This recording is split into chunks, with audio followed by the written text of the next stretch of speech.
Quiero saludar en esta parte del programa a Antonio de la Cruz, él es presidente de Inter-American Trend, analista político, columnista. Antonio, bienvenido, gusto en saludarte. Muchas gracias, Diana. Siempre es un placer estar contigo y tu audiencia.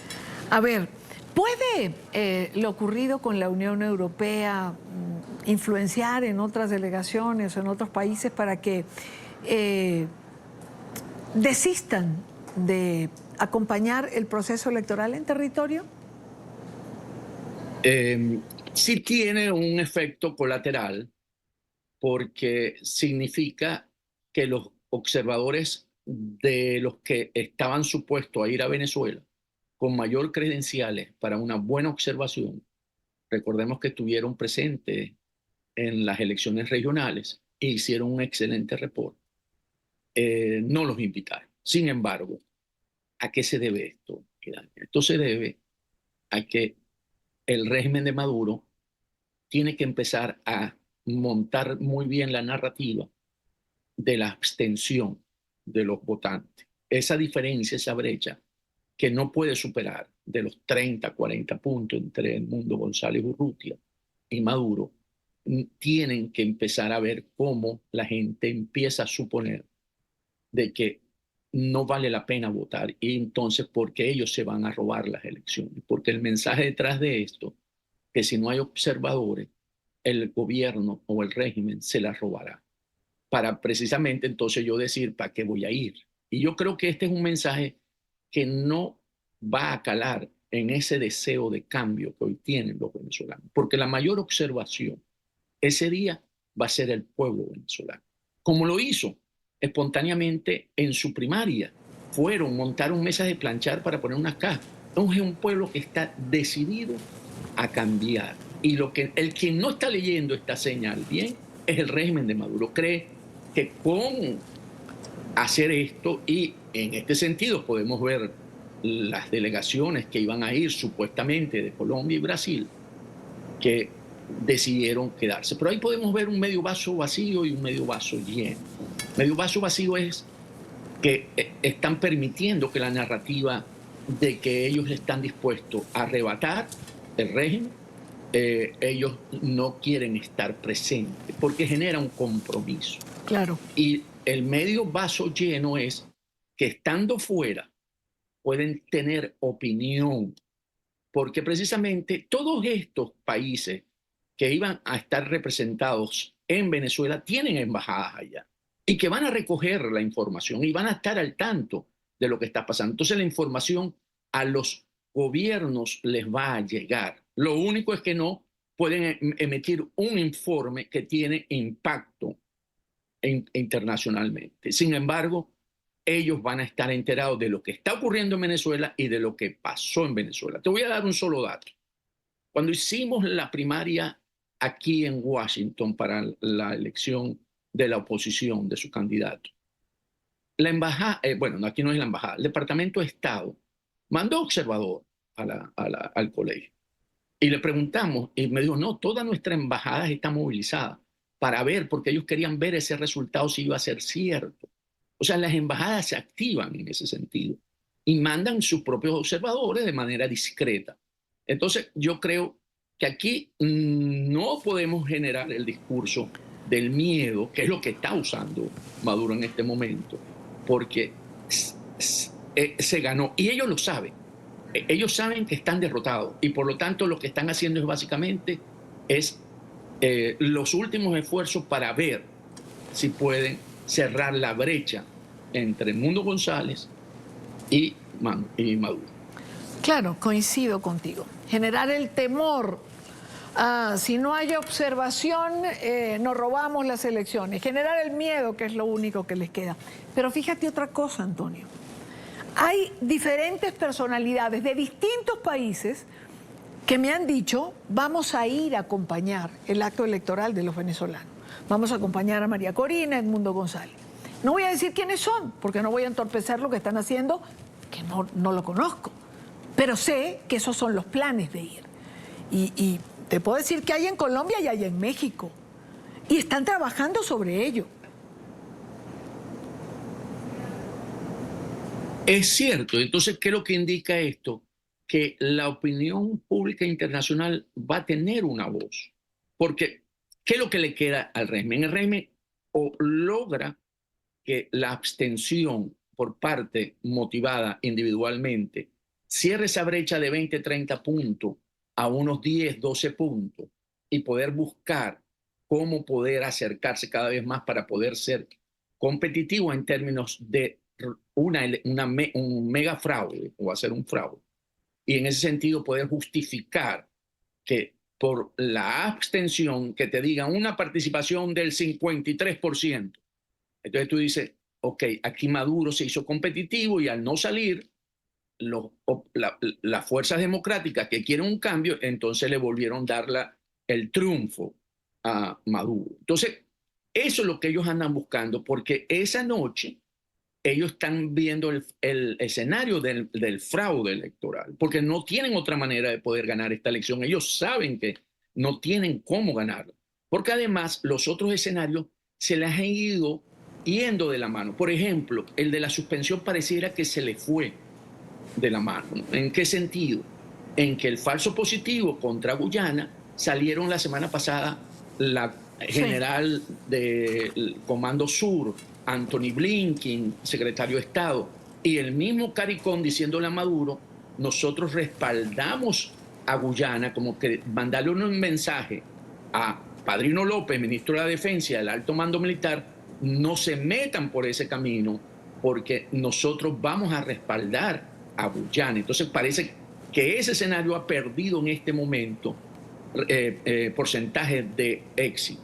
Entonces, ¿qué le está quedando? Le está quedando, vamos a presionar fuertemente en términos de que la gente no participe. Hay páginas web que están ahorita surgiendo en las que no son oficiales del CNE, donde te dicen entra y te dice que te cambiaron para que tú digas, yo que voy a ir a votar si me cambiaron para Barquisimeto, entonces yo no voy a ir, y no estás chequeando como debe ser. Entonces vienen días donde ellos van a buscar cómo bajar esa participación, porque saben que es la manera de poder montar un fraude y que pueda la gente tragárselo. El que pensar de que no nos están acompañando, sí nos están acompañando, porque esto es un capítulo a dos. Esto no es un capítulo, es un capítulo el 28, donde debemos tener la mayor participación posible y ganarlo, porque eso afloja, eso es un lubricante que afloja las estructuras del poder, donde las Fuerzas Armadas se van a sentir que tienen la posibilidad de respaldar la voz del pueblo. Y ahí hay ahorita unas conversaciones que pareciese, por lo que uno viene escuchando, de que están dispuestos a reconocer el triunfo de esa noche por parte de las fuerzas. Bueno, la posibilidad y la necesidad, Antonio. Yo creo que un poco de cada una. La necesidad de reconocer un triunfo de acuerdo a la dimensión de la participación. Por supuesto, al ser amplio, al ser contundente. Por supuesto, no va a haber cómo negarle esa posibilidad a ellos. Cuando digo posibilidades es que se desplanten y digan, esto ocurrió, nosotros lo vimos, esto no es algo que fue inventado. Entonces yo creo que aquí el mensaje es seguir participando, tener la seguridad y la fe y la confianza, vuelvo a insistir, como siempre lo hemos dicho, en la conducción de María Corina Machado, que sabe para dónde vamos. Yo creo que aquí, cuando ella hizo el llamamiento a la comunidad internacional ayer en el foro en Noruega, es básicamente diciéndole, estamos ganando, vamos a una transición y necesitamos que ustedes estén pendientes. Claro, me vas a decir, pero no hay observadores, pero están las embajadas. Claro, claro. Entonces allí el cuerpo diplomático va a jugar también un rol, tanto como los observadores que venían de la Unión Europea. Coincido absolutamente contigo.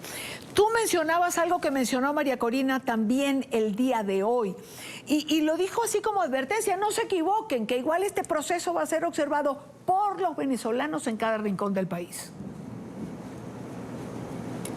Y eso tiene algo muy importante, porque al ser un proceso que fue asegurado por los propios venezolanos, nos empodera mucho más en la etapa que viene de la transición, porque el régimen de Maduro seguir negando esa realidad y esperar hasta el 29 para poder darse de frente con la realidad de haber perdido una elección y no haber empezado una negociación con anterioridad, que ahorita tiene todas las posibilidades de poder conseguir condiciones y garantías.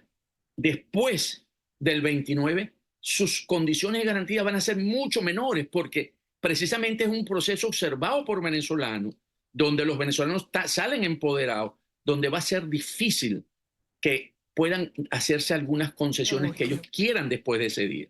Entonces yo creo que cada vez lo que está poniendo Maduro es un precio más alto al costo de su salida. O sea, él mismo lo está poniendo. Entonces, porque seguir caminando sin darse cuenta, y es duro para ellos, entiendo que es duro para ellos que han estado 25 años en el poder y creen que pueden mantenerse 25 años más, pero les llegó el fin de su historia. Hay un pueblo decidido a cambiar que no lo van a detener con este tipo de patraña. Antonio, ¿tú crees que, de acuerdo a la contundencia del acto electoral, de la presencia de los venezolanos en la calle, puedan aflojar las estructuras de poder que se han tejido para sostener y favorecer al régimen en Venezuela? Totalmente, porque dentro de esas mismas estructuras quieren un cambio. Cuando hablamos de una participación de 8 de cada 10 venezolanos, hay gente dentro de esos 8 que forman parte de la estructura. Hay gente dentro de el mismo PSUV que necesita una renovación de cuadros, que no quieren seguir siendo sujetos al dedo de Maduro. Hay gente que quiere realmente un cambio. Y yo podría llegar hasta pensar, yo creo que el mismo Maduro quiere un cambio. Lo que pasa es que al formar parte de esa corporación criminal, los otros le dicen, tú no te puedes ir porque nosotros no nos vamos a quedar aquí y tú tienes que enterrarte con nosotros. Porque cuando tú ves el body language, la lectura corporal de Maduro, tú no lo ves tan tenso como ves a Diosdado. Él pareciese que tuviera, si uno lo ve, pareciese que tuviera una carta bajo la manga, porque él sabe que él puede negociar y él puede salir airoso en esa negociación. El problema son los otros, algunos de ellos que no tienen esa misma capacidad de poder de negociación. Y entonces pienso que hoy esa fuerza, esa contundencia de un resultado electoral sí haría un cambio y además es necesario para la transición. Hemos transitado más de 20 años en distintas circunstancias, hemos pensado en puntos particulares de este recorrido que algo puede cambiar. ¿Crees que hay una diferencia en este momento? Ese punto está en tal nivel que es lo que pasa que es de abajo, es de la base, es de la gente, es del pueblo. Antes los puntos que habíamos visto de cambio estaban en élites políticas. O sea, cuando lo vimos en la asamblea, ¿verdad? En el gobierno interino, era un ente político, no estaba conectado con las bases. Este momento es un momento popular, es un momento de la voz del pueblo, es un momento donde es las mayorías. Entonces, esa es la contundencia que tiene este momento, que en los anteriores no se había logrado. Antonio de la Cruz, como siempre, gracias por acompañarnos. Buena tarde para ti. Un placer, Irania, estar contigo y tu audiencia. Siempre, igual, digo lo mismo.